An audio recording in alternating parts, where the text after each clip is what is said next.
Saudações, meus amigos, sejam muito bem-vindos a mais um encontro. É muito bom estar aqui com vocês hoje. Eu já de cara peço desculpas pela minha ausência na quinta-feira, dia 28. Infelizmente não foi possível estar com vocês devido a um resfriado forte, uma dor de garganta forte que me impedia de conversar adequadamente e de passar essa aula de uma forma didática. Nós estamos aqui mais uma vez para conversarmos a respeito de investimentos no exterior. E nesse nosso quinto encontro, vamos falar a respeito de juros nos Estados Unidos e, na carteira pública, nós vamos conversar a respeito de Salesforce, com ticker CRM, uma empresa que tem uma posição de aproximadamente 8% na minha carteira. Lembrando que essa é uma carteira pública, eu divulgo ela para todos vocês, mas ela é de minha propriedade, logo ela corresponde às minhas necessidades. E que, dentro da minha estratégia, eu posso tomar decisões que não são adequadas para cada um de vocês que está me assistindo. Além do que, ela não representa a totalidade dos meus investimentos, de maneira que determinadas decisões podem ter um manejo de risco um pouquinho diferente se vocês tiverem, por exemplo, uma carteira absolutamente idêntica, mas só isso como investimento. Nada do que for visto aqui é recomendação, certo? São os meus estudos, são os meus julgamentos e tudo que eu gostaria de fazer com vocês é educar, entreter e inspirar. Nós temos um disclaimer no final desse vídeo, eu peço a todos que assistam. Vamos lá então. Atualizando o nosso grande tabelão, vamos dar uma olhadinha em algumas novidades na nossa carteira aqui. Então, o que nós temos aqui no tabelão em primeiro lugar? Mudou a carinha da imagem do nosso desempenho, Antes ela estava em preto aqui, o SP500 era uma linhazinha azul, mas a Avenue renovou o seu aplicativo e nesse gráfico novo a gente tem cores diferentes, mas absolutamente os mesmos dados, E o desempenho da carteira do Monge nesse meio tempo não mudou grande coisa, nós estamos aí com 12,8 de rentabilidade e o SP500 está com 10,4. Então segue aquela mesma batida, de que quando nós tivemos a crise das tarifas e a bolsa caiu bastante, a gente caiu um pouquinho menos, e depois quando essa tempestade passou e nós voltamos a subir na bolsa, também voltou a subir a carteira do Monge. É bem verdade que nas últimas semanas a gente está um pouquinho na horizontal, mas eu não vejo isso como um problema, até porque o SP500 não é exatamente o meu benchmark, eu não tenho como objetivo bater o índice, eu tenho outras marcas a cumprir. E apareceu aqui um caixa bem razoável de 2.822 dólares, que também desapareceu aqui do nosso total investido, que era de aproximadamente 35, 36 mil. O que aconteceu aqui? Eu vendi MicroStrategy. Tinha conversado com vocês no programa passado que achava que a MicroStrategy não ia durar, e realmente, no comportamento que ela estava fazendo, e pelo fato do ciclo do Bitcoin estar se aproximando do seu fim, onde a gente vai entrar num inverno cripto ali a partir de setembro, outubro, mais ou menos. E disso seguem-se 12 meses predominantes de queda, com reduções de preço do BTC em até 70%, 80% algumas vezes. Como eu estou na expectativa disso acontecer, eu entendo que aumentou o risco de MicroStrategy. Uma empresa alavancada, cheia de dívidas, feitas de propósito para se adquirir mais Bitcoin, ter Bitcoin em caixa, e cujo preço depende muito do preço do BTC, porque essas dívidas, como elas estão lastreadas no Bitcoin, quando o preço dele começa a diminuir, existe um medo de que as dívidas possam não ser pagas. Eu não acredito nisso sinceramente, eu entendo que a empresa se estruturou bem para poder fazer esses pagamentos, mas como aumenta o risco, baixa o preço e eu não quero ver essa depreciação de valor na minha carteira, então eu vendo MicroStrategy agora, espero o inverno cripto passar e aí compro de novo quando o BTC fizer fundo.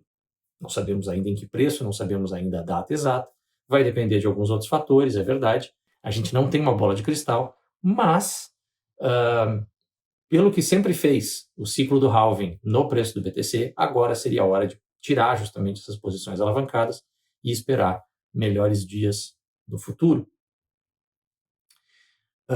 Eu ainda não atualizei a questão de alocação por setor, alocação por ativo, então a MicroStrategy continua aparecendo aqui, mas no futuro, no próximo programa, a gente já vai ter isso aqui atualizado e esse caixa aparecendo entre os meus ativos. Aqui, por enquanto, o caixa continua zerado, mas na semana que vem a gente vai ter atualização disso bem direitinho. Não decidi ainda o que comprar, estou estudando, né? Tem vários ativos que me interessam, vários ativos no radar, que cumprem com todas aquelas qualidades que eu sempre elenquei para nós aqui no dashboard. Né? A gente tem um resumo delas, né? Então, para quem perdeu o primeiro programa, eu sugiro, na verdade, que assista para poder ter esses detalhes todos.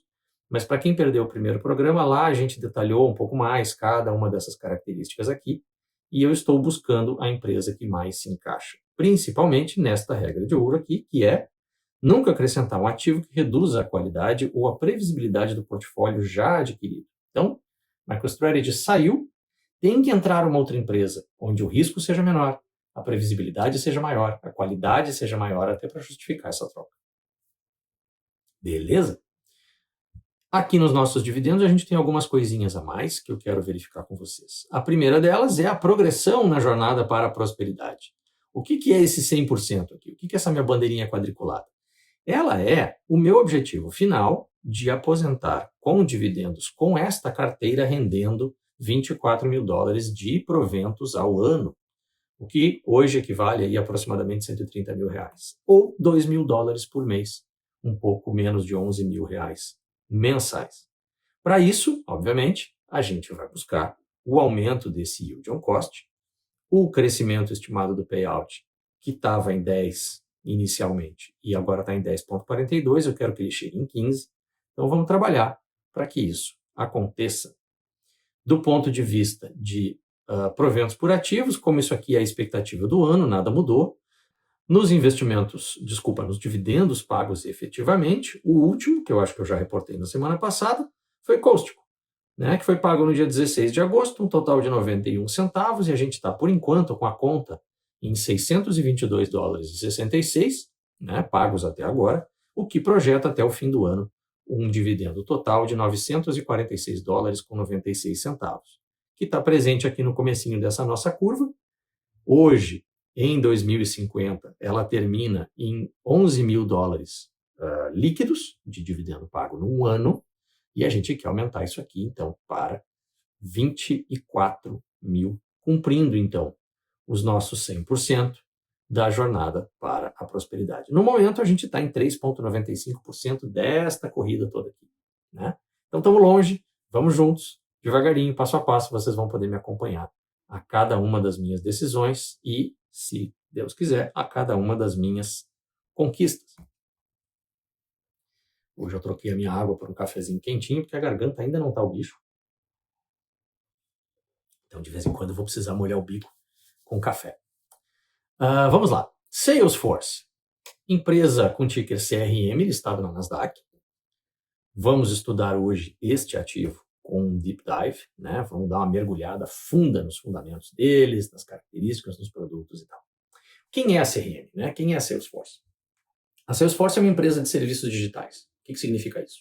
Eles criam vários aplicativos, vários programas, e eles vendem esses programas para outras empresas. E o que essas outras empresas vão fazer? Elas vão assinar por esses produtos e com eles elas vão cuidar do relacionamento com o cliente, o Customer Relationship Management, o CRM, que não é coincidência, o fato de que o ticker da empresa foi escolhido com essas letrinhas. É uma empresa de fluxo de caixa crescente, com a IA, a inteligência artificial, sendo usada para aumentar a eficiência dessa programação, desses aplicativos e cortar custos, não apenas de pessoal, mas agilizar processos, né? Fazer com que os produtos fiquem prontos mais rapidamente, se desenvolvam mais rapidamente, e com isso eles mantenham os clientes com um ecossistema completo de serviços. Ou seja, em um só lugar, apenas com a CRM, com a Salesforce, os assinantes têm todas as soluções de pré-venda, de marketing, né? A própria venda e o controle financeiro disso tudo, os hábitos dos clientes, as preferências, né? Quem está comprando o que e de que forma está utilizando, e também o pós-venda, né? O contato daquela empresa que é assinante da Salesforce com os seus clientes, né? Então, tem chat automatizado, tem controle de leads, tem controle de comportamentos desses clientes finais, né? Então, tudo isso a Salesforce junta numa série de programas, numa suíte de programas, que está usando inteligência artificial para melhorar a si própria. Ela tem apresentado um crescimento sólido e rápido em praticamente todos os seus parâmetros, mais de 8% ao ano em qualquer coisa que a gente olhar, receita, vendas, lucro, etc. Né? Para onde a gente vai olhar ali, lucro por ação, a gente vê um crescimento razoável para bom. E como eu já está virando meu mantra nesses programas, né?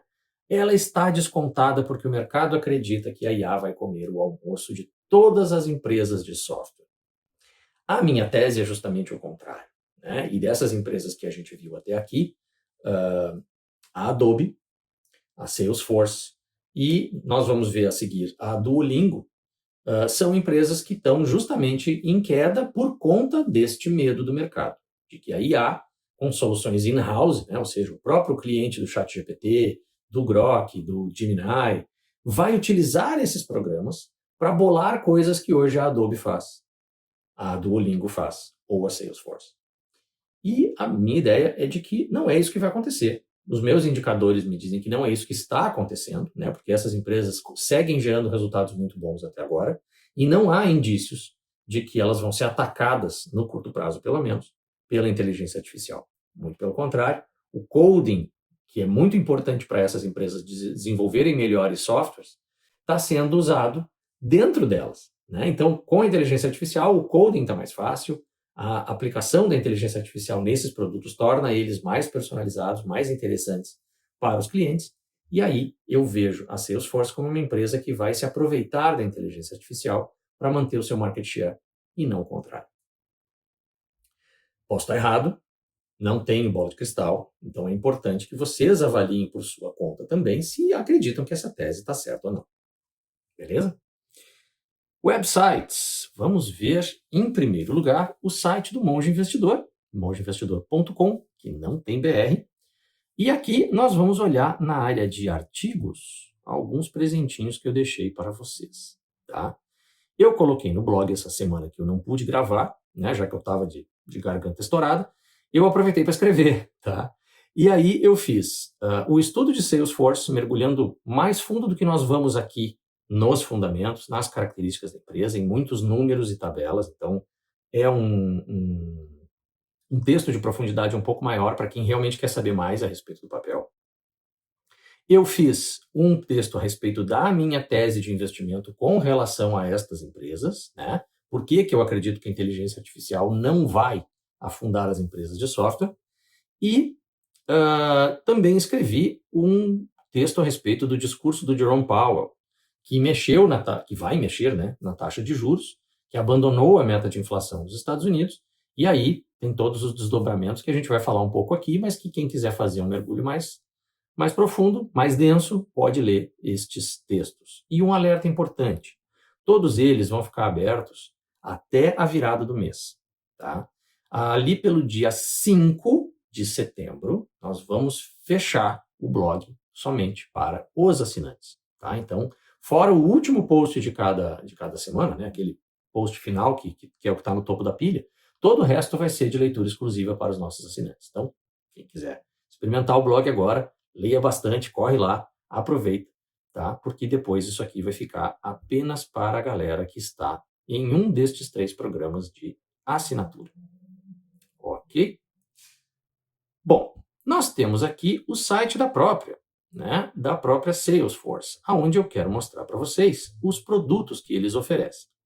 Então aqui a gente tem uma gama bem ampla, tá, de produtos para vendas, para pequenas empresas, para atendimento ao cliente, para marketing, para commerce e mais alguma coisa. Né? Então, se nós formos olhar, é uma suite muito ampla, com uma grande gama de possibilidades, e que serve tanto mega caps, quanto empresas menores, quanto empresas pequenas. Tem pacotes para todos os preços e para todos os tamanhos. Pacotes estes que, dentro da receita de uma empresa, não fazem nem cócegas, né? Uma assinatura da Salesforce não custa muito caro. Então, trocar uma coisa que eles já estão acostumados, né, por uma novidade, uma tentativa com uma inteligência artificial que não se provou ainda muito confiável, porque de vez em quando ela fala besteira, ou faz alguma besteira, né, porque não tem barreiras éticas ainda, de vez em quando ela tem alucinações, palavras, termos do próprio pessoal lá da computação. Muito difícil da gente ver, então, uma fuga generalizada das pessoas e das empresas para fora da Salesforce, tentando resolver por si próprias as suas questões nesse campo da venda, do pós-venda, do atendimento ao cliente. Beleza? Então, Salesforce, descrita pelo site Simply Wall Street, é uma empresa interessante que se destaca pela saúde financeira, onde ela ganha 5 de 6 pontos, pelo valuation, que também ganhou aí 5 de 6 pontos, e pelo desempenho passado, que está recebendo aqui uma nota 3 de 6, mas que a gente vai olhar para eles em detalhes e vai ver que realmente até merecia uma nota melhor. Dividendo, ele está ganhando 0, porque se considerava que esse dividendo que está sendo pago agora não é um dividendo notável, e em relação ao futuro, se estima que a empresa esteja crescendo abaixo da indústria e abaixo do mercado, logo não é suficiente. Mas a gente também vai dar uma olhadinha em mais detalhes e vai ver que não é bem assim. Isso aqui é um algoritmo, né? É um programa que faz tudo automático e que tem lá os seus parâmetros matemáticos para chegar a essas conclusões. Mas nós, que temos um processador de inteligência natural, devemos ir um pouquinho mais fundo nos detalhes e tirar as nossas próprias conclusões. Interessante a gente ver, né, que existem 4 prêmios aqui de qualidade em relação à empresa. Ela está trabalhando 22,4% abaixo do que o próprio site estima que seja o preço justo da ação.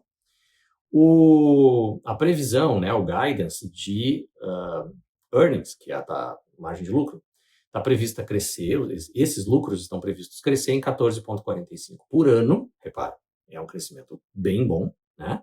E eles cresceram até agora, nos últimos 5 anos, 26,3%. Então é uma redução na velocidade do crescimento, sem dúvida, mas, 14,45% ao ano está ótimo para nós. E existe também um bom agreement, né, uma consideração quase que de consenso de que a nossa ação deve subir pelo menos 35,5%.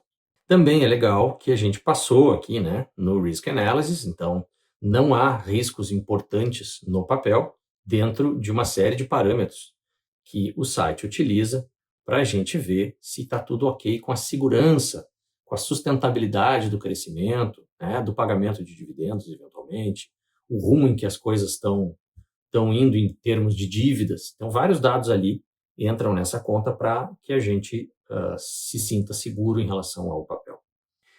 De competidores da Salesforce, o Simply Wall Street lista a Intuit, que é uma empresa muito interessante e que está no meu radar, pode vir a ser uma compra. A Adobe, que a gente já conversou, a Synopsys e a AppLovin. Empresas que eu não tenho um conhecimento muito bom a respeito, não posso dizer que são ruins, mas que nesse momento não chamam a minha atenção. Em termos de preço, a gente vê um desempenho aqui ao longo de 12 meses, né, correndo 12 meses para trás, em que o preço praticamente não andou, né? No dia 29 de agosto aqui a gente estava em 257 e hoje estamos em preços muito parecidos. O fato dela não ter andado no preço, mas ter tido um excelente desenvolvimento, um excelente crescimento nos fundamentos, me faz entender que a empresa hoje ela é melhor do que ela foi há um ano atrás. Mas o preço não reflete esta melhora e, por isso, eu entendo que é uma distorção e a empresa está subavaliada, entre outras coisas aqui, né? Em relação à volatilidade, esse movimento aqui, com a CRM estando abaixo da indústria e abaixo da média do mercado, é uma medida de curto prazo. Tá? Na verdade, o beta de CRM é bem alto, tá? Então, isso significa que quando a bolsa sobe, ela vai subir mais, de maneira geral. E quando a bolsa cai, ela vai sofrer mais, em termos de preço. Né? Então, esse low aqui não está muito condizente com o que acontece no longo prazo. Mas é fato que nos 3 meses anteriores, ela realmente esteve meio paradinha, enquanto o mercado teve mais volatilidade do que ela. A parte de dividendos é interessante porque agora que começou a se pagar. E nós estamos com um dividend yield bem pequenininho, é bem verdade, mas um payout ratio que nos indica segurança. Então, o que a empresa está pagando hoje é apenas 1/4 do seu lucro líquido. Então, tem margem para aumentar esse dividendo futuramente. Ainda mais se a gente entender que aqueles 15% de earnings vão continuar aparecendo nos próximos anos. Em termos de valuation, se considera que a empresa está muito barata, porque ela teria a subir, de acordo com o preço calculado pela Simply Wall Street, ainda mais de 20% para chegar ao seu preço justo. O price over earnings pode assustar, nós estamos em quase 40 vezes, né, o preço sobre lucros. Mas, para o próximo ano, a tendência é isso cair um bocado. Né? Vai ter uma subida de 18% no lucro, e isso vai puxar, considerando o preço atual, esse múltiplo para 33,8. Ainda é alto, é verdade. A gente considera que a Salesforce está numa camada premium, digamos assim. Ela não está subavaliada do ponto de vista de múltiplos. Ela é uma empresa cara, porque qualidade tem o seu preço. Olhando para os seus pares, a gente já vê um quadro um pouco mais amigável. Reparem que aqui, estes selecionados como sendo grandes concorrentes da Salesforce, nós temos uma média de 54,8 de preço sobre lucro atual e projetado de 47,5. E a Salesforce ocupa um confortável segundo lugar aqui como a segunda mais barata, né? Ou menos cara, se vocês preferirem entender dessa forma. Em relação ao histórico de preço sobre lucro, ela teve uma queda importante nos lucros aqui em 2023, isso jogou o indicador lá para cima, mas a gente voltou a ter vida normal. Hoje nós estamos trabalhando em 38,5 e aqui atrás a gente vinha de 59,4. Então, de uma certa forma, vem reduzindo devagarinho essa informação, né? E a gente está indo para dias melhores à frente. Aqui a gente vê que o price to earnings em relação a todo o resto da indústria, com uma lista maior de companhias, a gente está na metade cara, está na parte vermelhinha, mas não é por muito. São 39,2 contra 35,1. Eu considero que não é uma fortuna que está se pagando por Salesforce nesse momento. Poderia, inclusive, estar um pouquinho mais caro, né? O que o Simple Wall Street considera como preço justo, jogaria hoje a empresa para 44,3 de price over earnings, né? Analistas. Eu gosto muito desse gráfico aqui, porque ele mostra para a gente que o consenso dos analistas raramente acerta. Tá? Por quê? Porque a tendência é ninguém querer fugir muito da manada. Então, quando 10, 15 caras começam a prever um determinado alvo, todo mundo vem junto. Né? Ou eles acabam utilizando as mesmas ferramentas para chegar às mesmas conclusões. E o fato de estar fazendo isso de uma forma muito matemática, assim, um estudo mais interno, mais profundo daquilo que está acontecendo com a empresa, acaba resultando em números que não batem depois no futuro. Então, nesse gráfico aqui, o que a gente vê nesse primeiro pontinho é 12 meses projetado para frente, aquela linhazinha roxa nos indica o preço do papel previsto para o futuro, que neste caso de CRM eles acertaram mais de uma vez. Então, aqui no comecinho de 2023, eles marcaram uma faixa que realmente bateu com o preço da empresa, e uma vez aqui, deixa eu voltar um pouquinho, aqui, nesse pico aqui, eles também conseguiram acertar o preço 12 meses à frente. Só que, de maneira geral, o preço previsto não bate. Repara, aqui ele não está batendo, não está batendo, não está batendo. Os analistas nunca conseguiram uma margem, um ritmo de acerto muito alto, uma porcentagem de acerto muito alta. De tal maneira que não dá para confiar cegamente que nós vamos ver isso aqui. Né? Que lá, daqui a um ano, o preço vai estar em, vamos ver o que eles botaram aqui, $345,01. Uma alta dos preços de hoje de 37,92%. Então, é uma coisa legal da gente ver, é um número bacana de acompanhar, mas não necessariamente eles vão acertar, porque afinal de contas, nesses últimos 3 anos, eles acertaram apenas 2 vezes. E aqui no Future Growth eu vou discutir um pouquinho com o site, eu vou divergir um pouquinho dele. Porque eu entendo que 14,5 de lucros crescendo e 14,8 de lucro por ação, para mim são índices de crescimento excelentes. Né? E a gente está vendo aqui que em termos da indústria de software, a produção deles, a tendência de lucro é aumentar ainda mais. Então, eu não vejo a Salesforce como uma empresa que cresce pouco. Se a gente olhar esse gráfico aqui embaixo, dá mais essa impressão ainda. A linha azul é o revenue, ou seja, o dinheiro que vem de receita a partir das vendas que a empresa faz. E aqui seria o ponto de corte entre o passado e as projeções futuras. Se a gente olhar a parte de earnings, a parte de lucros, realmente, como eu tinha comentado com vocês agora há pouco, né, 2022, 2023 deu uma baixa bem legal, mas depois disso a empresa se recuperou e vem numa rampa ascendente desde então. Da mesma maneira, o free cash flow, que não sofreu tanto assim naquela época, vem crescendo e há uma projeção de crescimento contínuo dos três, com a receita chegando aí em $49,5 bilhão em 2028 e os lucros chegando a quase 10 bilhões e o free cash flow passando de 17. Se a gente tirar o revenue aqui, ó, dá para ver mais de perto o comportamento tanto do caixa quanto do lucro obtido no final, né, do bottom line. E a gente vê, então, que os dois estão confortavelmente subindo. E eu entendo que a gente tem um crescimento bem legal, apesar de que, e aqui é a briga do Simple Wall Street com a Salesforce, a indústria e o mercado estão previstos crescer mais do que a própria empresa, certo? Tanto em lucro quanto em receita. Vamos ver o que vai acontecer no futuro, mas eu entendo que esses 14,5 de earnings são mais do que suficientes para eu considerar essa como uma empresa que deve me trazer não somente os dividendos a partir de agora, mas também um ganho de capital bem interessante. Em relação ao passado, aquilo que a gente viu lá no comecinho no resumo, né? O crescimento hoje está em 14%, mas ele já foi 26%. Então, viemos de um número tão bom que é normal a essa altura do campeonato o mercado está um pouco pessimista com o papel. Quero chamar a atenção de vocês para uma coisa aqui. No ano de 2014, nós tínhamos uma preponderância muito grande de Estados Unidos, né? Ele representa 67,6% da receita da empresa, e nós temos um earnings negativo em 313 milhões de dólares. Por quê? Porque os custos aqui passaram de 100%. Né? Então, de tudo que se ganhou, houve um gasto a mais e aí, por conta disso, a empresa não operou no lucro. Mas, a partir de 2016, a gente já vê um lucro magrinho aparecendo aqui, de 205 milhões. No ano de 2018 vai melhorando. E a gente, em 2020, melhora mais. 2022 tem aquela desaceleração da economia americana, uma recessão a ser discutida por parâmetros econômicos se foi ou não. Eu entendo que sim, que a economia encolheu. E por conta disso, né, como essa empresa atende mais de 150 mil clientes no mundo inteiro, toda essa galera é a economia. Então, se a economia reduz, o uso dos programas da Salesforce também diminui e, com isso, caem as margens de lucro.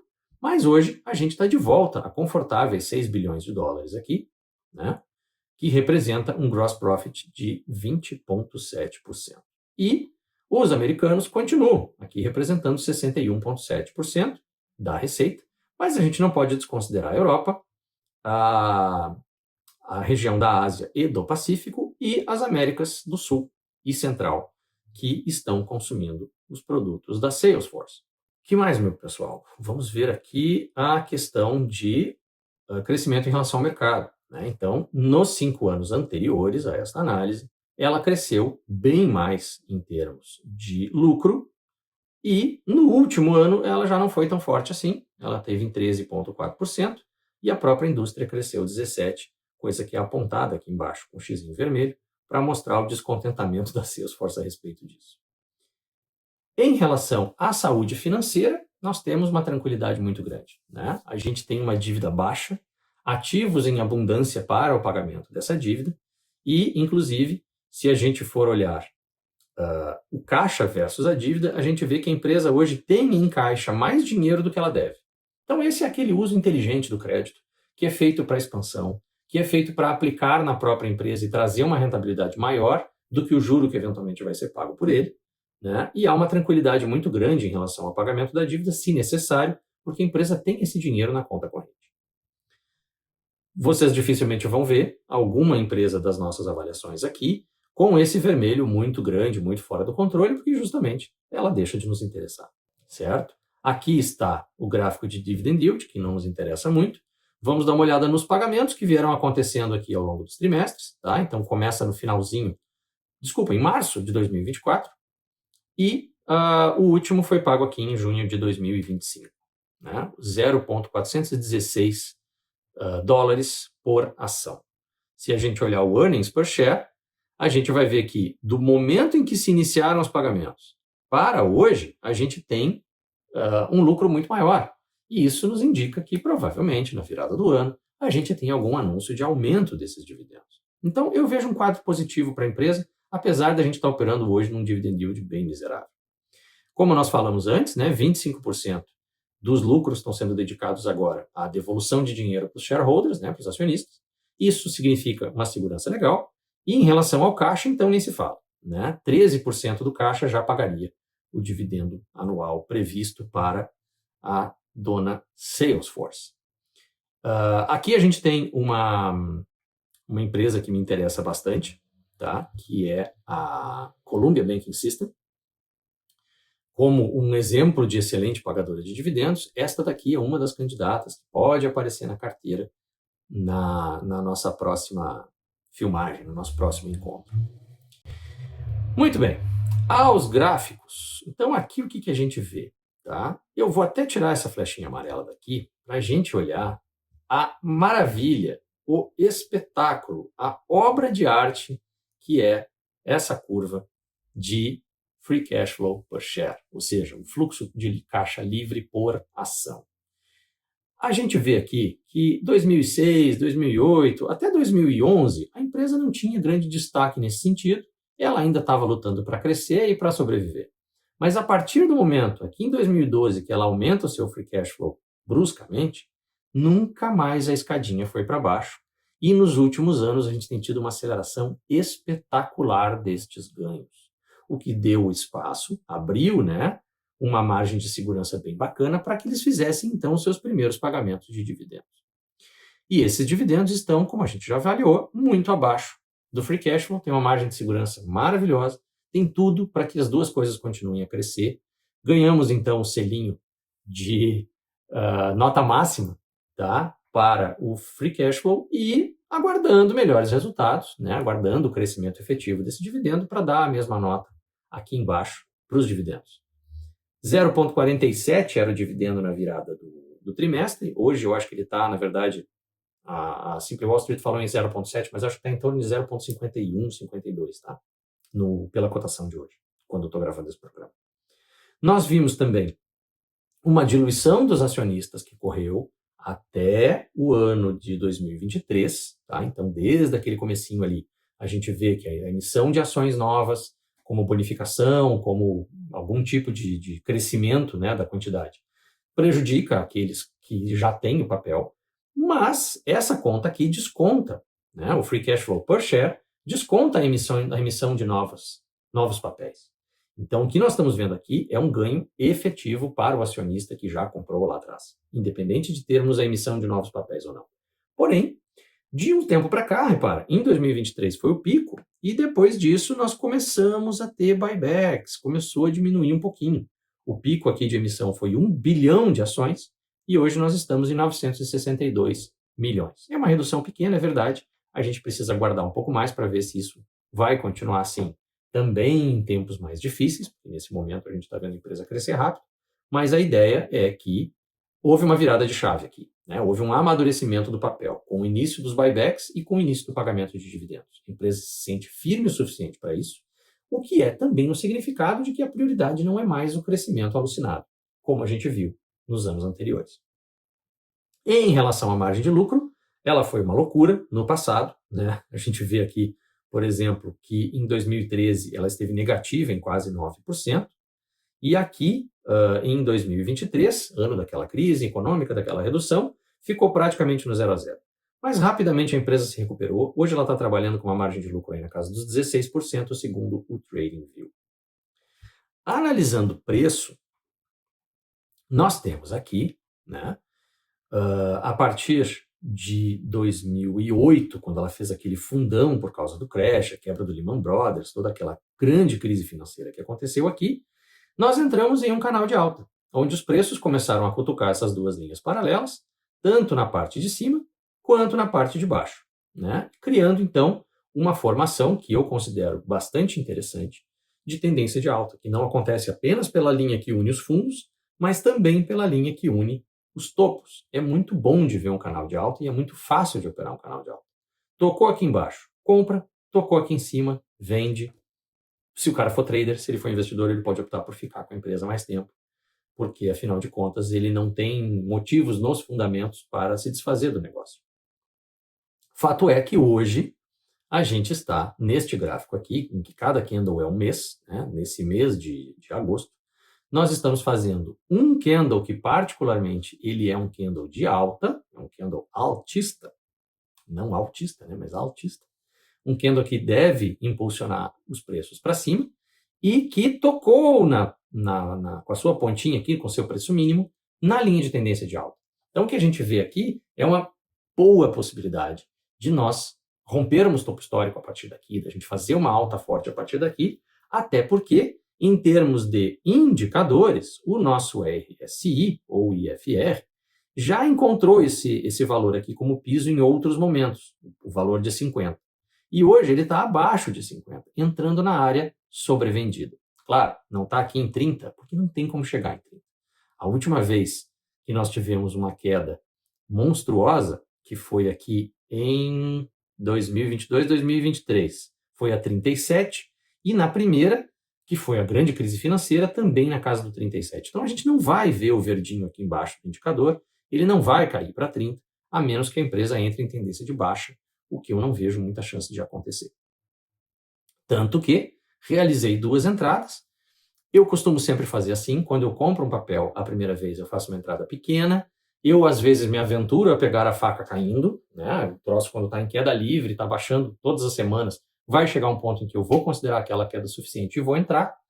E uma segunda entrada eu vou procurar um ponto um pouco mais seguro, né? Um indicador, por exemplo, como um estocástico lento ou um IFR me dando sinais de compra, ou ainda a proximidade de uma linha de tendência de alta, que foi exatamente o que aconteceu aqui. Hoje, eu poderia fazer uma terceira entrada. Os preços estão mais baixos do que o que eu comprei, né? Eu comprei a 276 e depois a 270, então eu poderia fazer uma compra aqui a 255.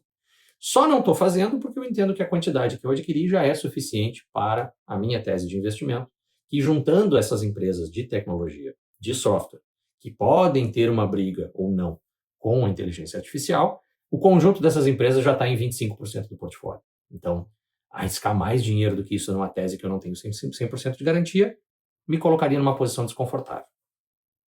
Mas a confiança na empresa segue, tá? O que a gente pode olhar num gráfico de prazo mais curto, né? No semanal, a gente percebe que nós tivemos 2 chegadas aqui nos $230, uma antes da linha de tendência de alta, outra já tocando essa LTA, e que agora nós temos como primeiro desafio tanto esse topinho aqui de 290, quanto o fato da média móvel de 200 dias estar também nessa faixa de preço. Então, bater aqui pode significar um novo movimento de queda, não necessariamente vai firmar a alta de primeira, mas eu estou confiante, por quê?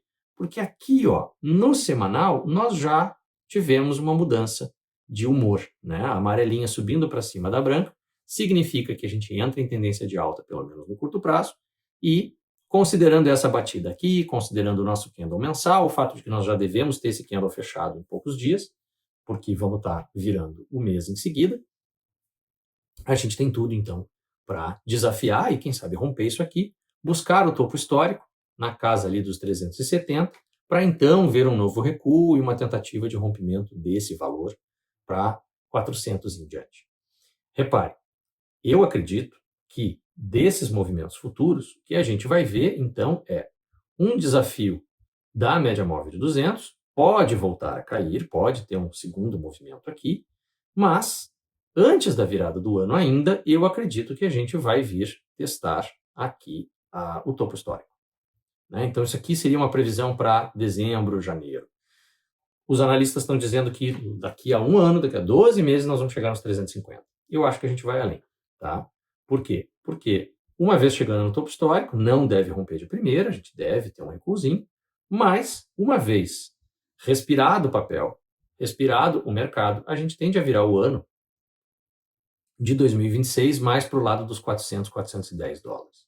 Tá? Essa é a minha previsão. Não tenho bola de cristal, não sou adivinho, isso aqui não é promessa de resultados, mas é o que eu vejo no gráfico. Beleza, pessoal? Vamos agora falar a respeito de juros nos Estados Unidos e como esse negócio mexe nos nossos investimentos. Desculpa.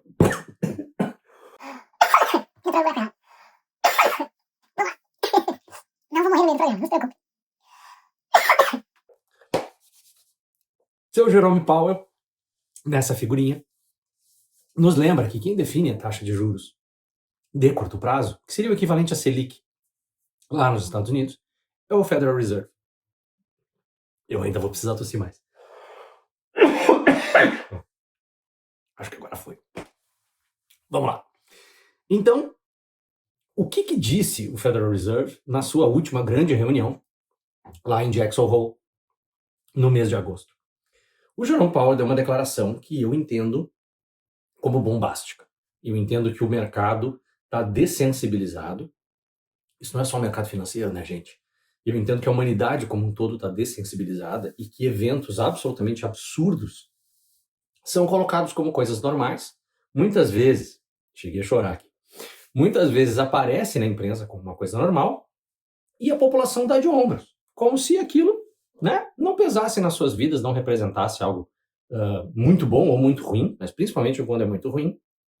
A gente vê uma tendência das autoridades e da imprensa de normalizar aquilo, de tratar aquilo como qualquer coisa cotidiana. E aí o resto do mercado e o resto das pessoas também começam a dar de ombros para coisas incríveis, para coisas inacreditáveis como isso aqui. Abro aspas para Jerome Powell. A meta de 2%, que é a meta de inflação dos Estados Unidos, que já dura décadas, continua sendo um guia importante, mas não é um número rígido.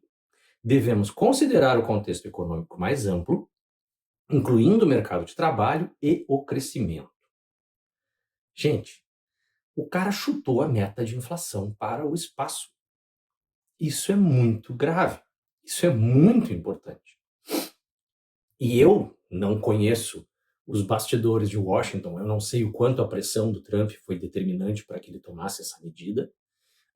Eu não sei exatamente por que ele se sente livre para chutar a meta de inflação para o espaço, mas o fato é que o Tesouro Nacional tem um grave problema, que é a dívida americana, né? O governo está ficando sem dinheiro e é preciso emitir dívida nova com juros mais baixos do que os atuais para que aquele peso da rolagem da dívida diminua. Hoje, o Tesouro Nacional americano, o governo federal americano, está se encaminhando para pagar $1,5 trilhão só de rolagem de juros da dívida.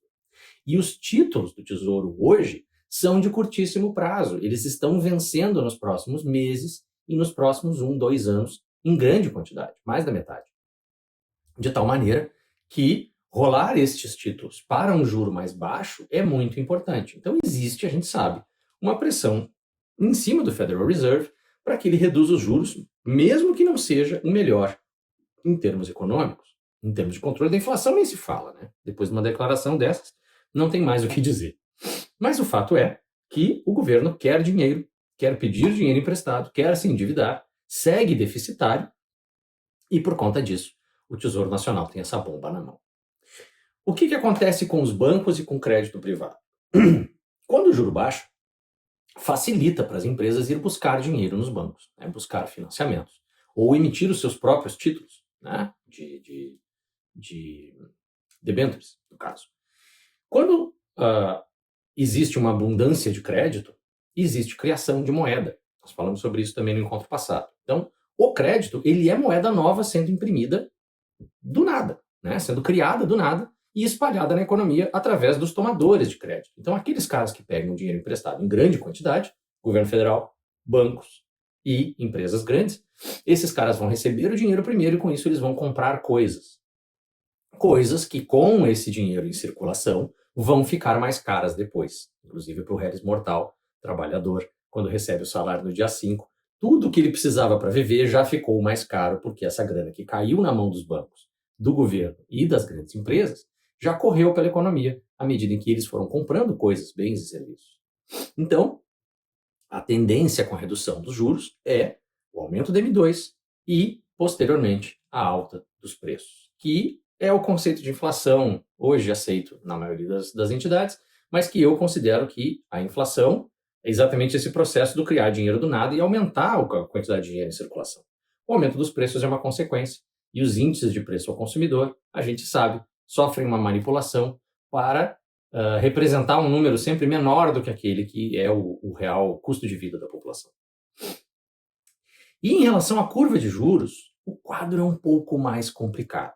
Por quê? Como eu disse, o Federal Reserve regula o quê? Ele regula a taxa de juros de curto prazo, dos bonds de 3 meses, de 30 dias, né, as T-bills, do governo federal. E aí, isso não significa que nos bonds de 10 anos, de 20, de 30, essa confiança de que a inflação está sob controle ou não é tão importante assim, e os juros podem baixar, essa confiança pode não existir. O mercado pode olhar e dizer, cara, se vocês não estão controlando mais a inflação e vocês estão imprimindo dinheiro e baixando juros na marra, daqui a 10 anos a inflação vai estar mais alta do que agora. Ou o governo vai estar mais atrolhado de dívida do que agora. E nós vamos exigir um juro maior, de bonds mais longos, porque do contrário a gente vai ver o juro voltar a subir, e se o nosso papel, na nossa mão, tiver um juro menor do que o real naquele momento, aquele papel vai estar no prejuízo na marcação ao mercado. Então, o fato da gente estar baixando os juros de curto prazo não significa necessariamente que nós vamos ver o yield de 10, de 20, de 30 anos baixar também. E aí entra a grande questão de por que o juro vai baixar em seguida. E dependendo dessa resposta, nós vamos ter uma série de consequências bastante diferentes. Então, antes da gente entrar nesse ponto, é importante a gente tentar identificar onde é que nós estamos no ciclo de mercado.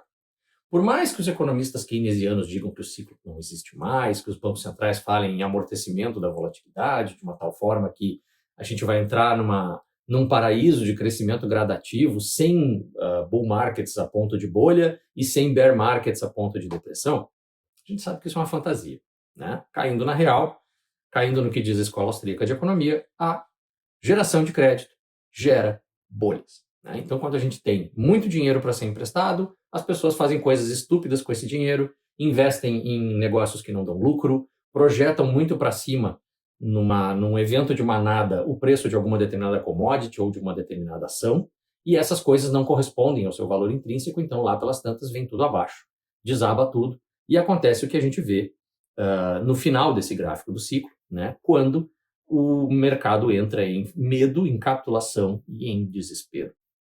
É importante a gente lembrar que o smart money, ele costuma operar no começo, né? Então as pessoas que têm dados de dentro das economias, dos governos, das empresas, vão começar a comprar no momento em que há esse desespero, no momento em que há essa queda.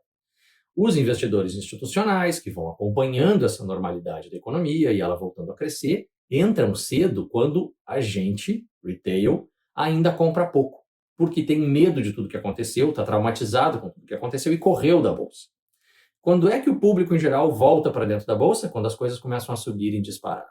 E aí eles participam da bolha, enquanto que os investidores institucionais e o smart money começam a sair de campo, né?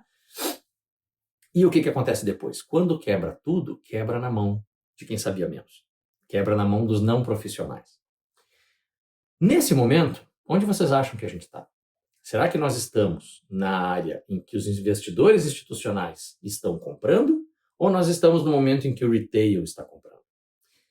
E a verdade é que hoje o mercado está na mão do retail. Tá? Os fundos de investimento, o smart money, ele está todo saindo das ações, investindo muito em cash, investindo muito em ouro, investindo muito em bonds e está deixando a bolsa na mão do dumb money, né? do dinheiro burro, do pessoal de varejo, dos investidores amadores. Então a gente tem uma chance grande de lá pela frente, seja no fim desse ano, seja no ano que vem, de entrarmos num bear market. E ao acontecer isso, a gente ter uma relação diferente do dinheiro com os bens e serviços, né? O bear market ele é deflacionário, as coisas caem de preço. Será que o Fed está entendendo que nós vamos ter uma crise de liquidez? Que o cash vai virar rei novamente? Se isso acontecer, o Federal Reserve estaria fazendo uma coisa que ele nunca fez, que é ser proativo, que é atuar antes do crash, reduzindo os juros para amortecer a queda. A gente não vê isso acontecendo normalmente. O que acontece é que temos o crash, a bolsa dá uma desabada, a economia desacelera monstruosamente, e depois, para facilitar a retomada e deixar que as empresas que estão à beira do abismo consigam sobreviver àquela crise, então se fornece crédito mais barato para elas. para evitar desemprego, para evitar falência, para evitar que aquela recessão e aquele bear market se transformem numa grande depressão. Mas isso, então, o Fed nunca fez. Tá? O Fed nunca se antecipou aos eventos de maneira a realmente produzir uma acomodação. Seria uma primeira vez. Em compensação, a gente já sabe que os Estados Unidos estão numa crise fiscal e não conseguem pagar suas dívidas. A dívida está crescendo descontroladamente, o juro está dando um peso muito grande em cima do orçamento. Hoje, se não me engano, 25% da arrecadação do governo federal americano vai para pagamento de juros de dívida, e isso é insustentável. Então, lá vou eu botar o tio Sam pegar fogo aqui de novo. Eu já incendiei o coitado aqui em outros slides, porque eu acredito que nós temos mais a ver com a crise fiscal do que com a crise de liquidez. Eu não acho que a gente vai entrar num crash amanhã e o Federal Reserve está se antecipando a isso. Mas pode acontecer, porque afinal de contas, o dinheiro está na mão do retail. Lembrem disso sempre. Tá? A gente só não sabe o dia que vai acontecer, mas pode. E nós temos uma crise fiscal em curso, efetivamente. E aí o Federal Reserve estaria reagindo a essa crise fiscal e a pressão que o governo federal está fazendo em cima. O Trump não sai de cima do pescoço do Powell, dizendo que tem que baixar, tem que baixar, tem que baixar, senão o americano vai quebrar. Significa que a dívida vai ficar impagável e aí ou eles vão entrar numa hiperinflação ou uma super desvalorização da moeda para que aquela dívida pese menos, ou num calote, o que seria uma coisa hecatômbica, seria uma coisa apocalíptica de acontecer, os Estados Unidos deixarem de pagar as suas dívidas. Mas a gente vai ver mais adiante que há indicadores de que a causa principal seja essa. E agora eu quero falar a respeito, deixa eu até voltar um slide aqui, da relação da taxa de juros e do movimento da taxa de juros com os diferentes ativos, bonds, ouro, Bitcoin, SP500. Porque dependendo dessa causa, o comportamento vai ser diferente. Aquela grande frase, aquela grande lei, de que sempre que o juro baixa, a bolsa sobe, porque diminui o atrativo da renda fixa, aumenta o atrativo da renda variável, não é bem verdade. Tá? Vamos olhar aqui, nesse gráfico, uma correlação, ou pelo menos uma coincidência, entre o comportamento dos juros e o comportamento do SP500.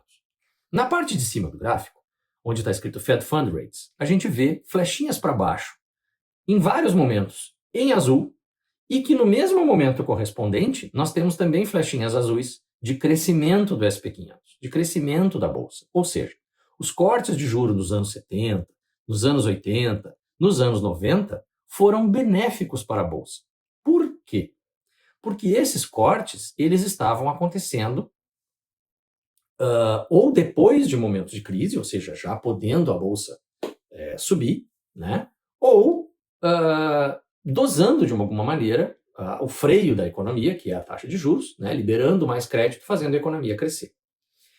O contrário aconteceu entre 2000 e 2008. Por quê? Porque naqueles dois eventos, os juros baixaram durante o crash. Então, havia ali uma crise de liquidez. Todo o mercado estava alavancado demais. Nos anos 2000, em cima da bolsa, nas empresas de internet, foi a bolha .com, afinal de contas. Então, essas empresas de internet fizeram mais ou menos o que as tulipas fizeram na Holanda. Elas não davam lucro, elas não eram viáveis, mas qualquer coisa que dissesse que era internet, estava bombando. Quebrou tudo, 90% daquelas empresas desapareceram, e o Federal Reserve, então, baixou os juros como uma reação a essa quebradeira toda, mas a economia não deixou de sofrer. E aí a bolsa não deixou de cair mais. Em 2008, grande crise financeira, os bancos quebraram e nós tivemos uma enorme crise no sistema financeiro, não só americano, mas mundial. E nesse momento também, então, a bolsa seguiu caindo, apesar do Fed estar diminuindo os juros. Por quê? Porque naquele momento todo mundo queria grana, todo mundo queria ficar com dinheiro e fechar as posições alavancadas. Não nas empresas.com, mas sim na questão daqueles MBS, nas Mortgage-Backed Securities. Houve uma grande alavancagem feita em cima das hipotecas de casas dos Estados Unidos. E quando aquele castelo de cartas se demoliu, veio tudo abaixo. Para fechar posições ruins, as pessoas tiveram que vender ativos bons, porque na alavancagem é isso que acontece, tem uma chamada de margem, tu precisa pagar aquela aposta que deu errado, porque tu botou $1 valendo 100, e aí de repente tu tem um prejuízo de 100. E se tu tinha só $1, tu vai ter que vir buscar dinheiro de outros lugares para tapar aquele buraco.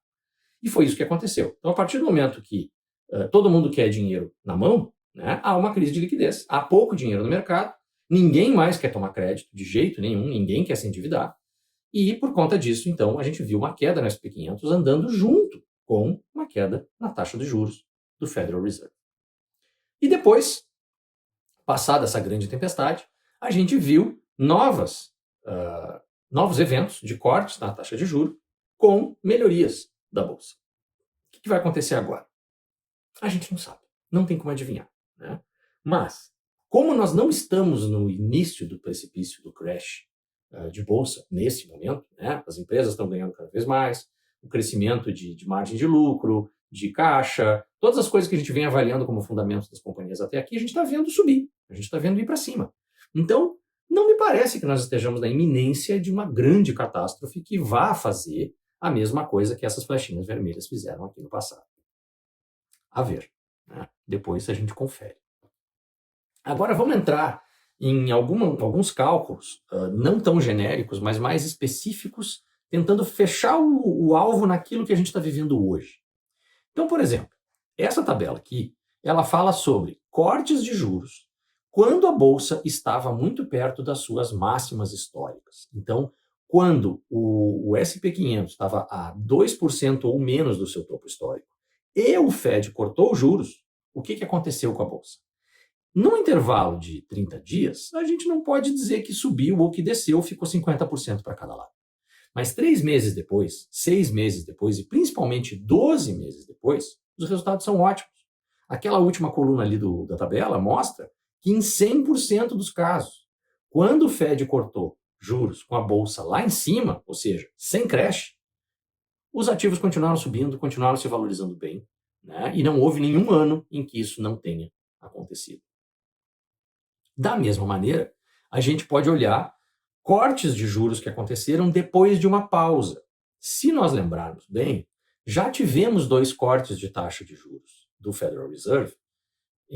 Não sei se uma foi em 2023 ou outra em 2024, ou se as duas foram no ano passado. Mas nós tivemos esses 2 cortezinhos de 0,25 e depois o Fed pausou os seus cortes. Então nós nos encontramos nessa circunstância. O Fed pausou o corte e agora estaria retomando.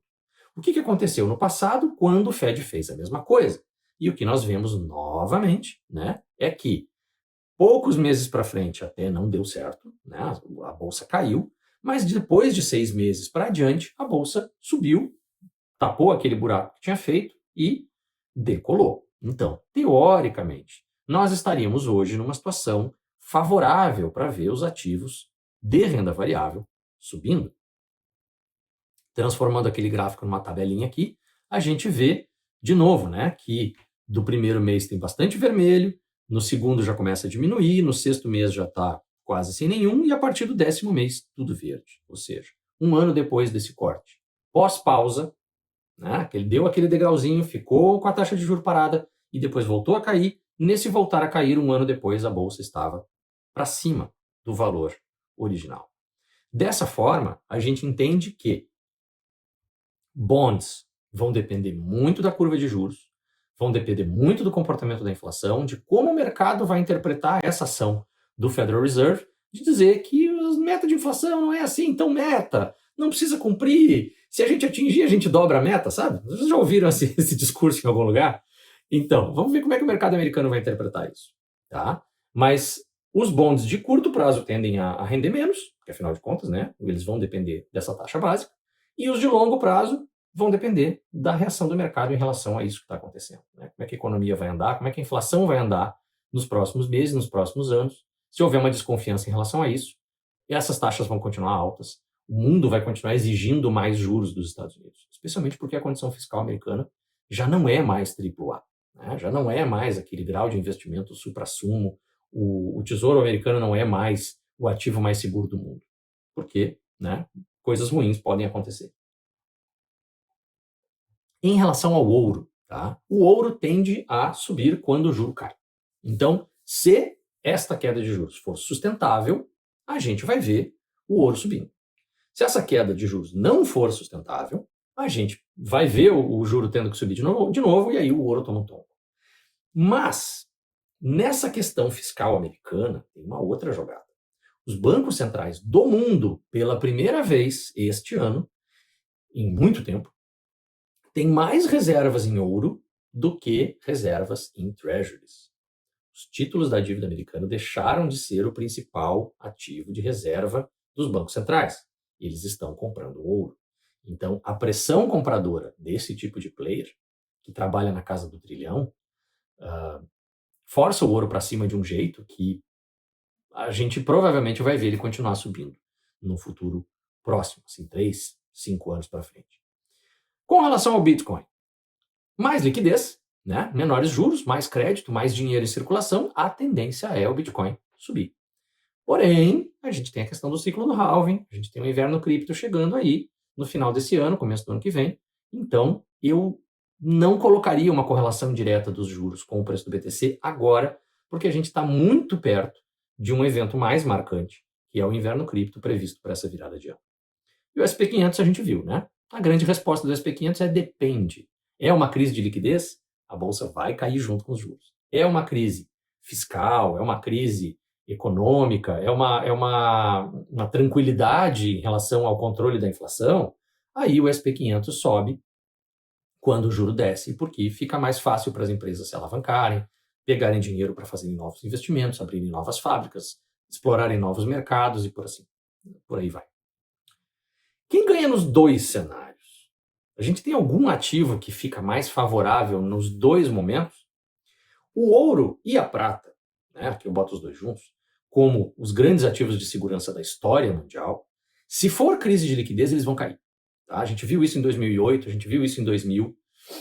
O ouro cai junto por causa daquela questão de fechamento de posições alavancadas. Então, quando o mercado está muito histérico, está muito eufórico e faz muita bobagem, eles vão vender ouro, vão vender prata para tapar o seu buraco. No entanto, se não for este o caso, se a gente não vê um crash, não vê uma queda muito grande na liquidez, na disponibilidade de dinheiro, o fato do juro estar descendo e o fato da inflação estar sendo largada solta, isso faz as pessoas correrem para ouro e prata. Né? Os bancos centrais não estão comprando ouro à toa, não é porque eles não gostam do Trump, é porque eles entendem que o Treasury começa a não ser tão seguro assim, que o dólar tende a se desvalorizar nesses momentos, que a inflação está apontada para cima nos Estados Unidos, ao contrário do que disse o Powell lá em Jackson Hole, e que então nós temos um player aqui, nós temos um ativo aqui que pode ser interessante para nos protegermos da inflação mais alta, dos juros mais baixos fora de hora, né, e que tem uma chance maior de ganhar nos dois cenários, a não ser uma queda aguda da bolsa, o fechamento de posições alavancadas em grande quantidade, uma grande crise de liquidez, essa derruba o ouro também, só que ele se recupera rápido. Tá? Então, se nós não entrarmos em pânico, não vendermos o ouro quando ele cair, a tendência depois é a liquidez voltar para o mercado, até porque o juro volta para zero, né? O Federal Reserve já fez isso em outros momentos, do juro ir para 0%, e que significa basicamente dinheiro de graça para quem pode pegar dinheiro direto emprestado com ele, que é o governo e os grandes bancos. Então, nesse caso, o ouro tende a performar muito bem e a prata também. Como é que o investidor zen vai se comportar nesse momento? Né? Como é que a gente vai olhar para essa situação? Que soluções a gente vai buscar? Então, a primeira coisa, que é o óbvio, todo mundo vai falar disso, diversificação. Mas diversificação quer dizer comprar 20 ações, 30 ações, 50 ações? Não. Diversificação significa que a gente vai procurar empresas de diferentes setores que operam em regiões do mundo que são diferentes, cuja receita vem de lugares diferentes, em moedas diferentes, de tal forma que a gente fica protegido de crises regionais. Claro que se cair tudo, como eu disse, até o ouro vai para o espaço. Né? Mas, tendo uma carteira diversificada, com um pouco de renda fixa, um pouco de renda variável, um pouco de metais preciosos, um pouco de criptomoeda, isso tende a balancear esses movimentos e a performar melhor no longo prazo, ainda que alguma dessas coisas desmorone durante um certo tempo. O que nós devemos buscar na diversificação? Assimetrias. O que significa isso? Ativos que têm uma chance de cair 50%, é verdade, mas também uma chance de subir 100%, 150%, 200%, 300%. Essa gangorra desigual do quanto eu posso perder e do quanto eu posso ganhar, eu tenho que buscar sempre a condição mais favorável possível nesse sentido. Então, por exemplo, um ativo que está indo muito bem, mas que o preço baixou, esse preço baixo está diminuindo meu risco. Esse preço baixo provavelmente já drenou a possibilidade de novas quedas daquele determinado papel, que é o que eu vejo, por exemplo, nessas empresas que estão ameaçadas pela IA, segundo o mercado. Então eu vejo elas subvalorizadas e eu vejo o risco menor. Então ela pode, hoje, a Salesforce que está $250, ela pode cair para 125? Pode. Seria uma desgraça, né? Seria uma tragédia. Mas ela pode perder 50%. Vai perder 100%? Só se ela parar de ganhar dinheiro. E ela não vai parar de ganhar dinheiro. E ela, a 150, vai ser, assim, uma oferta irrecusável para muita gente. Então muitas instituições vão entrar comprando. Lá naquele comecinho de ciclo, quando o smart money entra. Né? Vai entrar onde? Vai entrar em empresas que, apesar de estarem muito baratas, são muito boas. Em compensação, se o crash não acontece, essas empresas tendem a performar melhor que o mercado e, por conta disso, né, nos darem ganhos bem acima daquilo que é o nosso risco de perda. Então é esse tipo de assimetria que eu procuro. Precisamos estar atentos aos movimentos muito agudos, sejam de euforia ou sejam de pânico. A gente tem hoje alguns movimentos eufóricos? Tem. Por exemplo, em Nvidia, que subiu, porque a empresa fazia números absolutamente maravilhosos, do tipo 200% de aumento de receita de um ano para o outro. Isso tende a não se repetir, mas o mercado segue comprando Nvidia como se fosse possível. Isso é bolha, né? Então a chance de cair muito e aí o cara assumir um risco grande demais para um ganho muito pequeno, ou seja, uma simetria ao contrário, é grande e a gente precisa ficar de olho nesse tipo de coisa para não entrar. Em compensação, se houver um pânico, se houver um crash e todo mundo começar a vender coisa boa por conta da falta de liquidez, para chamadas de margem ou simplesmente por um pânico generalizado, esse é o momento da gente entrar comprando. Né? Então nós temos que estar de olho nesse momento em bons ativos, boas empresas para investir. Ficamos nós centrados e deixamos que o mercado faça esse desequilíbrio de bolha de um lado e de pânico do outro, enquanto a gente mantém os olhos no alvo. Para quem já tem uma carteira de investimentos definida, esse tipo de movimento, seja o da bolha, seja o do pânico, ele é um bom momento para fazer balanceamento de carteira. Então, por exemplo, eu comprei MicroStrategy, vamos dizer. E a MicroStrategy, isso aconteceu, tá? Estou contando exatamente o que rolou comigo. E a MicroStrategy, na semana seguinte, subiu 60%. Isso é bolha. Né? Não tem como, durante 7 dias, a empresa mudar da água para o vinho e merecer um aumento de 60%, a não ser na imaginação das pessoas. Né? Subiu esse tanto. O que eu tinha que ter feito naquela época? Eu tinha que ter vendido e carregado os meus 60% de lucro, porque a empresa entrou em estado de bolha. No entanto, eu estava envolvido com outras coisas, com outros problemas, e infelizmente não cuidei direito desse elemento. E aí o que aconteceu? Estou vendendo MicroStrategy agora com 10, 20% de lucro em vez daqueles 60% que eu tinha quase um ano atrás. Não era nem para ela ter entrado na carteira desse ano, considerando esse movimento que ela fez. Da mesma maneira, se houver um pânico generalizado e uma ação que eu tenho, vamos colocar lá Costco, tá? Digamos que a Costco cai 50% por causa de um pânico generalizado. E a minha renda fixa está intacta, o que eu vou fazer? Eu vou tirar dinheiro da renda fixa e eu vou botar nessa ação que caiu demais. Porque eu, com isso, faço um balanceamento da minha carteira. Deixo as coisas equilibradas de novo, prontas para aproveitar a próxima fase, que provavelmente vai ser de alta. Resumindo, mantenha-se calmo, respire, mantenha a sua estratégia, visite aquelas coisas que tu colocou como sendo as tuas leis de operação, as tuas leis de investimento, feitas numa época em que não estava pegando fogo no parquinho, em que as coisas estavam bem, as coisas estavam calmas.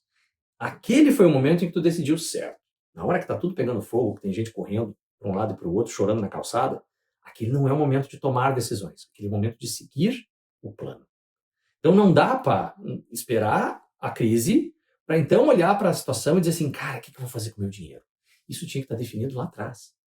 Então, enquanto nós estamos calmos, enquanto nós estamos no mercado que a gente não sabe se vai para cima, se vai para baixo, faz o teu plano. Monta a tua estratégia, estabelece as tuas regras por escrito, assina embaixo dessas regras. É um contrato de ti contigo mesmo.